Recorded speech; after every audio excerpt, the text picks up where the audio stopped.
இலங்கைக்கு 3 நாள் பயணம் மேற்கொண்டிருக்கும் பிரதமர் நரேந்திர மோடிக்கு கொழும்புவில் உள்ள சுதந்திர சதுக்கத்தில் ராணுவ மரியாதையுடன் கூடிய சிறப்பான வரவேற்பு அளிக்கப்பட்டது. அதில் அந்நாட்டு அதிபர் அனுராகுமார திசநாயக்கே மற்றும் உயர் அதிகாரிகள் கலந்து கொண்டு பிரதமரை வரவேற்றனர்.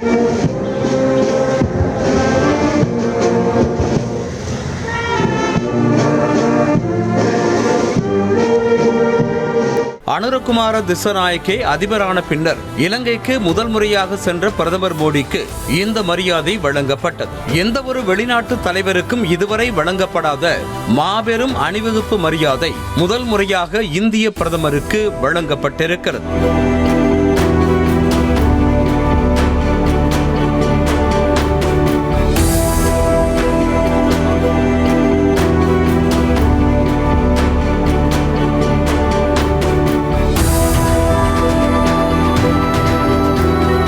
இதனையடுத்து பிரதமர் மோடி இலங்கை அதிபர் அனுரகுமார திசநாயக்கே இடையிலான பேச்சுவார்த்தைக்கு பின்னர் இரு நாடுகளிடையே முக்கிய ஒப்பந்தங்கள் கையெழுத்தாகின. जमीन पे उतरने वाले समझौतों का शक्ल या कहा जाए रूप हमको देखने को मिलेगा आपसे कुछ देर बाद. Of digital economy of Sri Lanka on cooperation in the for import export of power.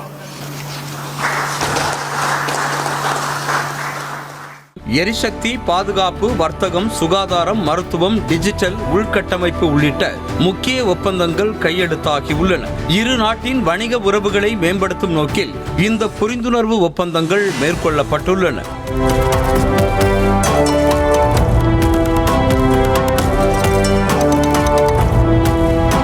இந்த பேச்சுவார்த்தையின் போது இந்தியாவின் பாதுகாப்பு நலன்களுக்கு எதிராக இலங்கையின் நிலப்பரப்பு பயன்படுத்தப்பட மாட்டாது என பிரதமர் மோடியிடம் இலங்கை அதிபர் திசநாயக்கே உறுதியளித்திருக்கிறார். இலங்கையில் சீனாவின் ஆதிக்கம் அதிகரித்து வருவதாக செய்திகள் வரும் நிலையில் அதிபர் திசநாயக்கே உறுதியளித்திருக்கிறார். සම්ප්‍රදායික නොවන දේශපාලන පසුබිමකින් පැමිණ සිය රට දියුණු නව ලෝකයක් කරා ගමන් කිරීමට බාධාවක් පවතින දේශපාලන සංස්කෘතිය සහ අගතීන් විනාශ කරන බවට ජනතාව. மேலும் தமிழ்நாட்டு மீனவர்கள் பிரச்சினை தொடர்பாக இலங்கை அதிபரோடு பிரதமர் மோடி பேச்சுவார்த்தை நடத்தியிருக்கிறார். தமிழ்நாட்டு மீனவர்களின் வாழ்வாதாரம் பற்றி விவாதித்ததாகவும் இந்த விவகாரத்தில் இனி மனிதாபிமான அடிப்படையிலான அணுகுமுறை கையாளப்படும் என தமக்கு உறுதியளிக்கப்பட்டதாகவும் பிரதமர் மோடி தெரிவித்திருக்கிறார். இலங்கையால் கைது செய்யப்பட்ட தமிழ்நாட்டு மீனவர்களை உடனடியாக விடுவித்து அவர்களின் படகுகளையும் திருப்பித் தர முடிவு செய்யப்பட்டதாகவும் பிரதமர் மோடி கூறினார். முன்னதாக பிரதமர் மோடிக்கு இலங்கையின் மிக உயரிய விருதான ஸ்ரீலங்கா மித்ரா விபூஷனா என்ற விருதை அதிபர் அனுரகுமார திசநாயக்கே வழங்கி கௌரவித்தார். இந்தியாவிற்கும் இலங்கைக்கும் இடையிலான மிகவும் ஆழமான நட்புறவு மற்றும் வரலாற்று பூர்வ தொடர்புகளின் பின்னணியில் இந்த விருது மோடிக்கு வழங்கப்பட்டுள்ளது. இந்த விருதை 140 கோடி இந்தியர்களுக்கும் சமர்ப்பிப்பதாக பிரதமர் மோடி தெரிவித்திருக்கிறார்.